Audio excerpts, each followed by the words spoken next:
Hemos deconstruido a Dios, hemos deconstruido el orden del mundo, hemos deconstruido la razón y ahora asistimos a la deconstrucción de la naturaleza.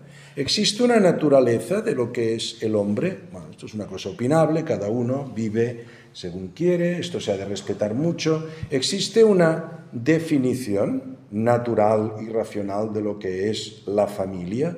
Bueno, hay muchos tipos de familia, todo el mundo lo sabe. ¿Y de qué depende? De los deseos cambiantes, porque todo es fluido, todo fluye, nada es permanente, nada podemos decir que sea así o asá, depende del momento y de la situación en que estés. Por eso todo ha de poder ser siempre a la carta.